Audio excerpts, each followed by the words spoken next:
കൊയിലാണ്ടി പൊയിൽക്കാവിൽ മധ്യവയസ്കയായ സുധ കൊല്ലപ്പെട്ട സംഭവത്തിൽ ഒളിവിൽ പോയ ഭർത്താവ് കുട്ടിക്കൃഷ്ണൻ പോലീസ് പിടി. കൊയിലാണ്ടി പോലീസ് നടത്തിയ തിരച്ചിലിൽ കൊയിലാണ്ടി ടൗണിൽ വെച്ചാണ് ഇയാൾ പിടിയിലാകുന്നത്.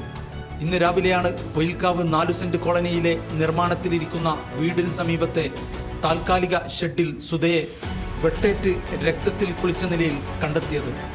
മൃതദേഹത്തിന് സമീപമുണ്ടായിരുന്ന രക്തം കട്ടപിടിച്ച നിലയിലായിരുന്നു. ഇന്ന് പുലർച്ചെയായിരുന്നു കൊലപാതകം നടന്നതെന്ന് പോലീസിന്റെ പ്രാഥമിക നിഗമനം. കഴുത്തിന് ആഴത്തിൽ വെട്ടേറ്റ നിലയിലായിരുന്നു സുധയുടെ മൃതദേഹം. കൊലപാതകത്തിന് ഉപയോഗിച്ചതെന്ന് കരുതുന്ന കൊടുവാൾ മൃതദേഹത്തിന് സമീപത്ത് നിന്ന് പോലീസ് കണ്ടെടുത്തു. കൊല്ലപ്പെട്ട സുധയുടെ കയ്യിൽ ഒരു സ്ക്രൂഡ്രൈവർ മുറുകെ പിടിച്ച നിലയിലായിരുന്നു. സുധയും ഭർത്താവ് കുട്ടിക്കൃഷ്ണനും തമ്മിൽ വീട്ടിൽ പതിവായി വഴക്കുണ്ടാവാറുണ്ടായിരുന്നു എന്നാണ് സമീപവാസികളുടെ മൊഴി. ഇന്ന് പുലർച്ചെയും ഇരുവരും തമ്മിൽ രൂക്ഷമായ വാക്കേറ്റമുണ്ടായതായും സമീപവാസികൾ പറയുന്നു.